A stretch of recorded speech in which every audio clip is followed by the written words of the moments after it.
저의 진로를 탐색을 하고 해외 영업을 해야겠다라고 결정을 했을 때가 대학교를 졸업했을 때였습니다. 그래서 시간이 매우 촉박했기 때문에 해외 영업 직무에서 필요로 하는 그 역량만 골라서 개발을 했어요. 필요 역량만 골라서 개발을 하기 위해서는 그 직무에서 필요로 하는 역량이 뭔지를 일단 알아야죠. 오늘은 해외 영업 직무를 생각하시는 취준생들께서 어떤 역량을 키워야 되는지에 대해서 말씀드려보겠습니다. 오늘 영상은 첫째로 해외 영업의 종류를 분류하고, 둘째로는 분류한 해외 영업 직무의 유형별 필요로 하는 역량이 조금씩 다릅니다. 어떤 포지션은 외국어를 엄청 잘해야 되는데 어떤 포지션은 그렇게 잘하지 않아도 됩니다. 그리고 세 번째는 취준생들이 어떤 전략으로 접근을 해야 되는지 이렇게 말씀드려보도록 하겠습니다.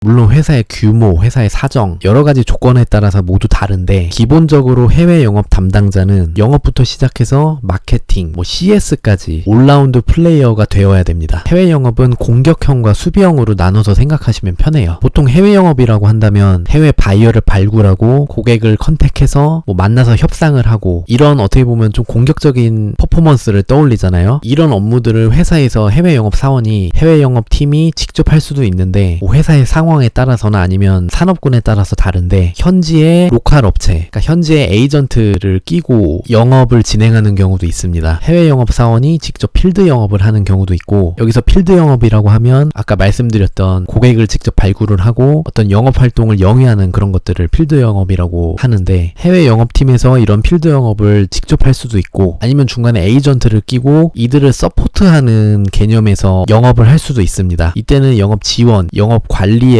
역할을 주로 수행한다고 볼 수 있습니다. 해외 영업의 종류를 나누자면 공격형과 수비형이 있습니다. 공격형은 고객을 직접 발굴하고 그 고객을 대상으로 메일을 보내거나 전화를 하거나 만나서 미팅을 하거나 다양한 방법을 통해서 고객에게 다이렉트로 영업 활동을 하는 겁니다. 수비형은 이미 현지에 공격형 영업사원이 있고, 여기서 공격형 영업사원은 우리 회사 사람일 수도 있어요. 팀장님이나 과장님이 해외에 가서 공격적으로 영업을 할 수도 있는 거고, 아니면 현재 로컬 업체들을 껴서 영업을 할 수도 있는 거고, 어쨌든 이런 필드 영업사원 아니면 에이전트들이 수주를 할 수 있도록 지원해주는 역할입니다. 그들과 소통하고 수주를 받아서 생산을 어레인지 한다든지 그런 지원, 관리의 역할을 주로 합니다. 계속 말씀드리지만 이해하시기 편하게 하려고 일부러 이렇게 나눈 거예요. 보통 공격형과 수비형을 병행하는 경우도 많고, 회사 사정에 따라서 해외로 직접 영업사원을 파견 보낼 수도 있고, 그러면 이게 주재원인 거죠. 아니면 현지 법인에서 현지인을 채용을 하든지, 아니면 한국인을 현지에서 채용을 하든지, 이게 현지 채용이죠. 아니면 해외 영업사원은 국내에만 있고 해외 현지의 업체들과 온라인상으로만 연락을 취하면서 지원, 관리만 하는 경우도 있습니다. 그런데 대체로는 대기업일수록 현지 파트너사를 두고 현지화된 영업을 펼치기 때문에 수비형이 많고, 중소기업일수록 이런 체계가 안 갖춰져 있기 때문에 한국에서 영업사원을 파견 보내가지고 어떻게 보면 맨땅에 헤딩식으로 영업을 하는 경우가 많죠. 물론 이 반대도 있어요. 대기업일수록 에이전시를 끼지 않고 직접 해외 영업을 하든지, 중소기업일수록 현지화 능력이 떨어질 수 있기 때문에 현지 에이전트들에게 의지하는 경향이 있을 수 있습니다. 케이스 바이 케이스예요. 그러면 이번에는 해외 영업 직무의 핵심 요구 능력에 대해서 알아보겠습니다.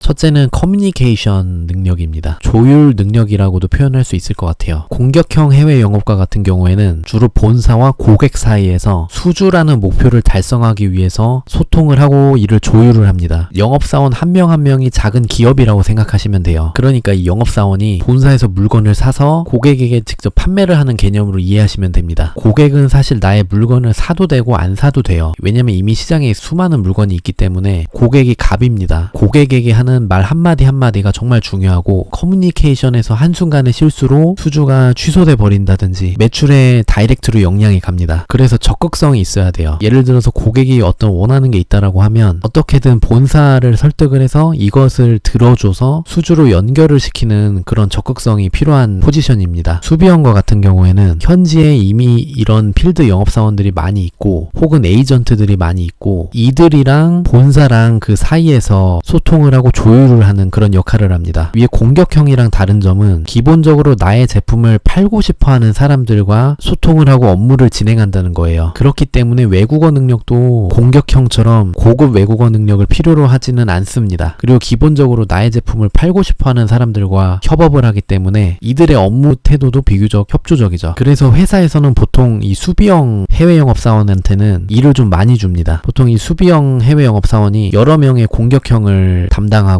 관리를 하는 경우가 많습니다. 다양한 업무 주체들, 그러니까 뭐 영업사원 A, B, C, D, 뭐 공장의 생산팀, 뭐 어느 팀 여러 업무 주체들과 적극적으로 소통을 하면서 업무가 원활하게 돌아가도록 조율을 굉장히 잘해줘야 되고 작은 것까지 세세하게 다 챙겨줘야 됩니다. 이어서 외국어 능력 보겠습니다.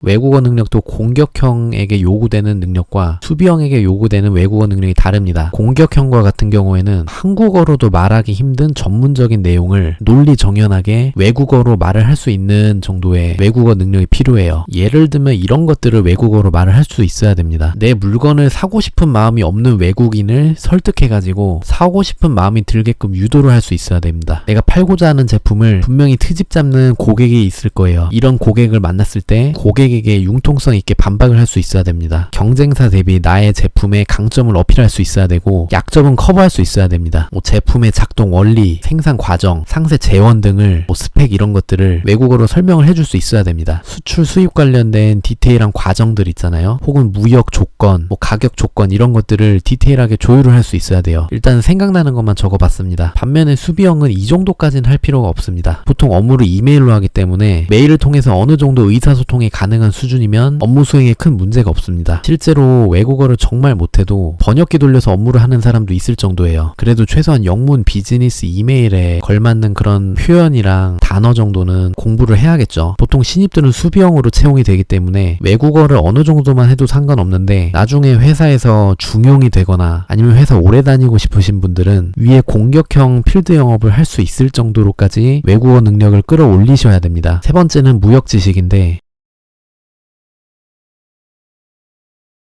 지난 시간에 말씀드렸다시피 해외 영업, 무역을 하시는 분들이라면 상식적으로 알고 있어야 되는 그런 무역 지식들이 있습니다. 저 같은 경우에는 국제무역사 자격증 공부를 했었는데 이 자격증까지 공부할 필요는 없어요. 이건 너무 자세합니다. 시간 낭비인 것 같고 그냥 도서관이나 서점 가서 무역 관련해서 한 권으로 정리한 책들이 있습니다. 그런 거 한 권 사서 보시면 훨씬 도움 많이 됩니다.